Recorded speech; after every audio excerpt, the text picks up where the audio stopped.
Bonjour et bienvenue sur Croisée des chemins. Nous nous retrouvons aujourd'hui avec un grand plaisir pour notre point info du jour. Et nous commençons par l'actualité. Alors, tout comme pour le 11 septembre, la présidente de la Chambre des représentants Nancy Pelosi a déclaré que le Congrès allait créer une commission pour examiner l'attaque du Capitole. Pelosi annonce la création d'une nouvelle commission anti-émeute au Capitole. Lundi, elle a déclaré « Nous devons découvrir la vérité sur ce qui s'est passé pour protéger notre sécurité, notre sécurité, notre sécurité. Notre prochaine étape sera d'établir une commission extérieure et indépendante du type du 11 septembre pour enquêter et faire des rapports sur les faits et causes de l'émeute. » Le sénateur démocrate Chris Coons est d'accord. Il a déclaré dimanche qu'il y a encore beaucoup de preuves que le peuple américain a besoin et mérite d'entendre. Ainsi, selon lui, une commission sur le modèle du 11 septembre est un moyen de s'assurer que le Capitole restera sécurisé à l'avenir.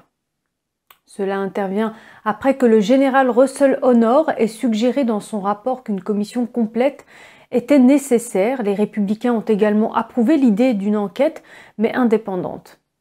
Pelosi a déclaré que la Chambre renforcera la sécurité au Capitole pour s'assurer que le bâtiment et les membres sont en sécurité. Le sénateur Johnson n'est pas d'accord avec cette affirmation. D'ailleurs, tous les législateurs ne sont pas d'accord sur ce qui s'est passé exactement ce jour-là. Le républicain Ron Johnson a déclaré à l'émission de radio WISN que bien qu'il condamne la violence, il s'oppose à ce que les démocrates l'appellent une insurrection armée. À cela, il ajoute « Quand vous entendez le mot armée, ne pensez-vous pas aux armes à feu ? Voici les questions, continue-t-il, que j'aurais aimé poser. Combien d'armes à feu ont été confisquées exactement? Combien de coups de feu ont été tirés? Je n'en connais qu'un seul et je vais même défendre cet agent de la force publique pour avoir tiré ce coup de feu. » Fin de citation.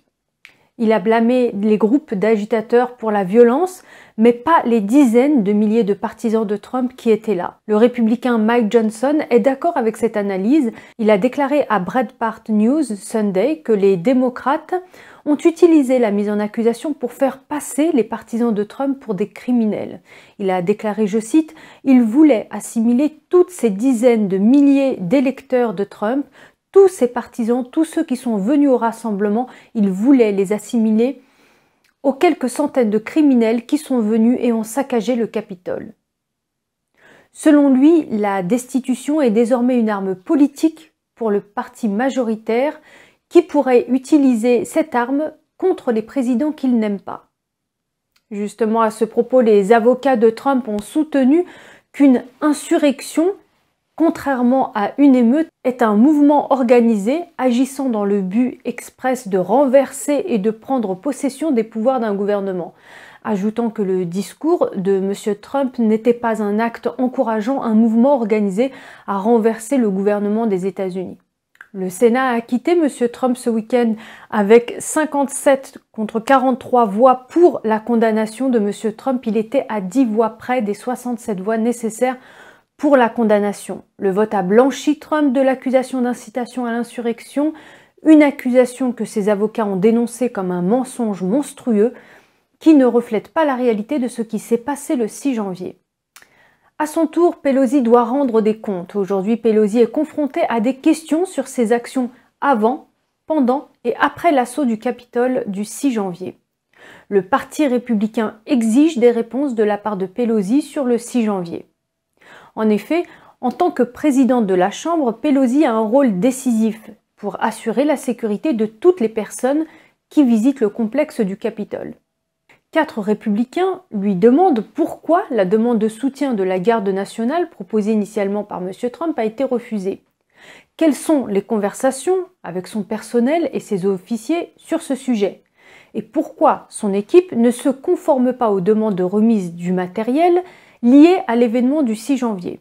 La lettre indique que les rapports ont été confirmés par de multiples sources. Le chef de la police du Capitole a demandé que la garde nationale soit activée avant la session conjointe du Congrès le 6 janvier, mais la réponse du sergent d'armes agissant au nom de Madame Pelosi, n'a pas soutenu le mouvement parce que l'optique d'avoir la garde nationale sur place n'était pas bonne et que les renseignements ne soutenaient pas le transfert de soldats. Les représentants républicains affirment également que le jour même, il a fallu plus d'1 heure pour que la garde nationale soit autorisée à intervenir.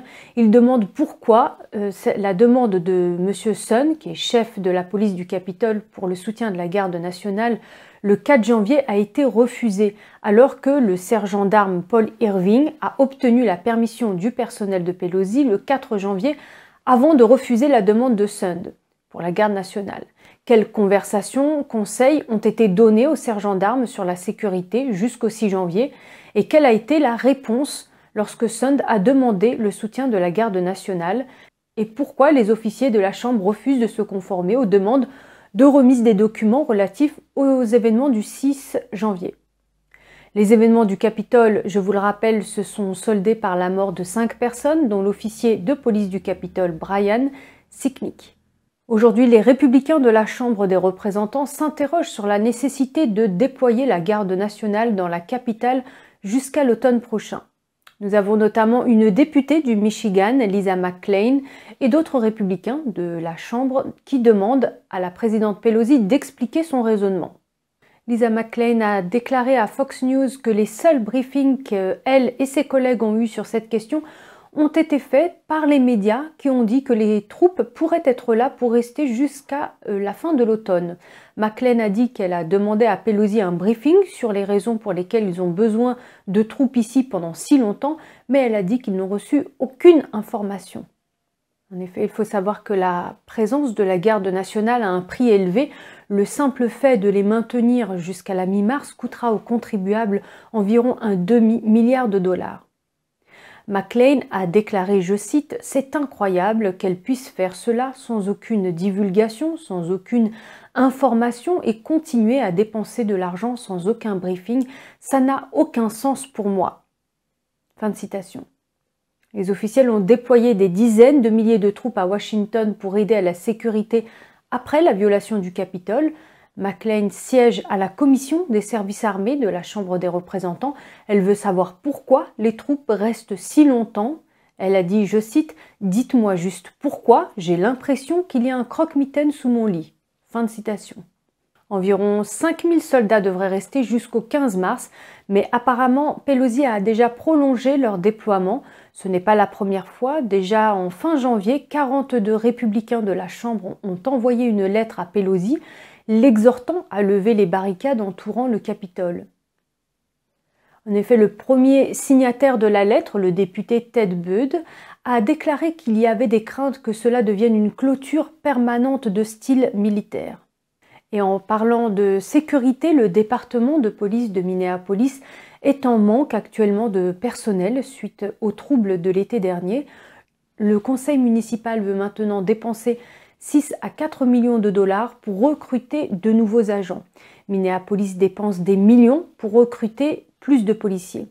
En effet, la mort de George Floyd l'été dernier a déclenché des émeutes et a conduit à l'incendie d'un commissariat de police.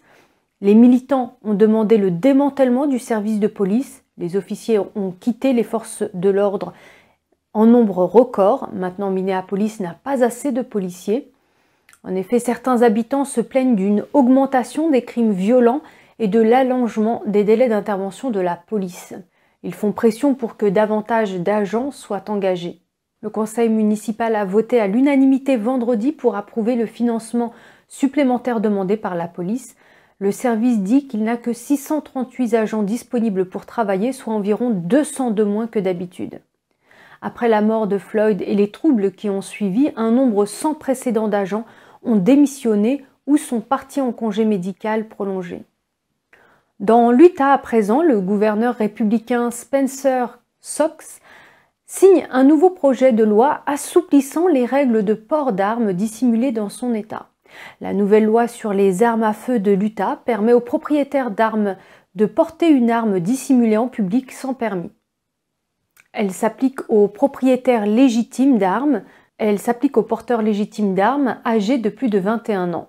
17 États ont déjà des lois similaires. Le directeur exécutif de la branche lobbying de la National Rifle Association a fait l'éloge du projet de loi. Il a remercié les législateurs pour avoir protégé les droits du deuxième amendement. Il a écrit, je cite, « Il n'y a aucune raison pour qu'une personne respectueuse de la loi doive demander la permission de porter une arme à feu pour se défendre. L'adoption de ce projet de loi démontre l'engagement de l'Utah à protéger les droits du deuxième amendement de ses citoyens. » Fin de citation. En revanche, l'organisation Mom Demand Action s'est opposée au projet de loi en avançant que la législation sur le port d'armes sans permis prive les États des normes essentielles d'autorisation et de formation pour le port d'armes dissimulées en public. La formation est l'une des pierres angulaires de la possession responsable d'armes à feu et il est critiqué de supprimer cet élément. Et il est risqué de supprimer cet élément. Le Centre de l'Utah sur la violence armée déclare que la loi amènera la police à supposer que les gens portent une arme. Ils affirment que cela serait dangereux pour les personnes de couleur qui interagissent avec la police. Cela arrive dans le contexte où Biden exhorte le Congrès à sévir contre le contrôle des armes à feu. Il demande une surveillance plus stricte des propriétaires et des fabricants d'armes à feu à l'occasion du 3e anniversaire de la fusillade de masse de Parkland en Floride. Biden réclame en effet maintenant quelques mesures radicales de contrôle des armes à feu. Il demande au Congrès de commencer à travailler sur des lois visant à retirer l'immunité aux fabricants d'armes. L'immunité est ce qui protège les fabricants d'armes contre des poursuites pour toute violence qui pourrait se produire avec leurs produits. Si cette immunité est supprimée, les fabricants eux-mêmes risquent de l'être également. La Fondation Second Amendement SAF, une organisation à but non lucratif, soutient les droits des armes à feu. Fondée en 1974 par Alan Gottlieb et basée à Bellevue, dans l'État de Washington, Alan Gottlieb de la Fondation a déclaré, je cite, « Ce deuxième amendement essaie de faire en sorte que les fabricants d'armes puissent être poursuivis pour l'utilisation abusive de leurs armes à feu, de sorte que si un criminel commettait un crime avec un fabricant d'armes à feu, il pourrait être poursuivi pour les dommages, ce qui mettrait tous les fabricants d'armes à feu en Amérique en faillite, et alors personne ne pourrait acheter une arme à feu dans tout le pays. » Fin de citation. Biden souhaite également que le Congrès adopte une loi interdisant les armes d'assaut et les chargeurs de grande capacité. C'est une tentative de prévention des crimes violents, mais les villes qui ont mis en place ces lois plus strictes en matière de contrôle d'armes à feu sont des villes qui continuent à connaître des taux de criminalité élevés, comme par exemple New York, Chicago ou encore Los Angeles. Une autre loi préconisée par M. Biden exigerait la vérification des antécédents à tous les acheteurs d'armes. Certains disent que cela pourrait être un pas vers une liste gouvernementale des propriétaires d'armes à feu. Dans des endroits, par exemple comme en Allemagne dans les années 1930, ces listes étaient utilisées pour confisquer les armes des civils et imposer une interdiction totale des armes à feu. Selon Alan Gottlieb, cela arrive dans tous les pays de type totalitaire. Et comme vous le savez, dit-il, de plus en plus de leaders totalitaires apparaissent, poussant au socialisme. Vous le savez, dit-il, des plans gouvernementaux de contrôle de la population. L'un des moyens dont ils disposent pour s'assurer qu'ils peuvent mettre en œuvre leur philosophie est d'interdire les armes à feu. Fin de citation. Le Congrès a adopté des lois qui vont encore plus loin que les propositions de M. Biden. La députée Sheila Jackson Lee du Texas a rédigé une loi qui obligerait les propriétaires d'armes à feu à payer au moins 800 $ par mois pour une police d'assurance. La législation exige également que les gens passent une évaluation psychologique gouvernementale avant d'obtenir une permission d'en acheter une. Gottlieb dit que ces derniers temps, ils ont vu monter en flèche le soutien à leurs efforts de base pour protéger le deuxième amendement. Les propriétaires d'armes réagissent. Ils réalisent maintenant que leurs droits sont réellement attaqués et menacés. Les groupes de défense du contrôle des armes à feu font maintenant pression pour que les lois soient modifiées afin de réduire les décès par balle. Même si les démocrates contrôlent à la fois la Chambre et le Sénat, Alan estime que certains sénateurs républicains devraient soutenir ces efforts pour faire passer de nouvelles lois sur les armes à feu. Voilà, Croisée des chemins, c'est fini pour aujourd'hui.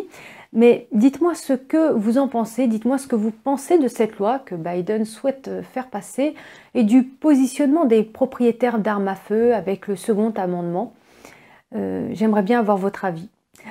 Merci d'avoir été à l'écoute, merci de votre présence, prenez soin de vous et pour ma part je vous dis à demain. Au revoir.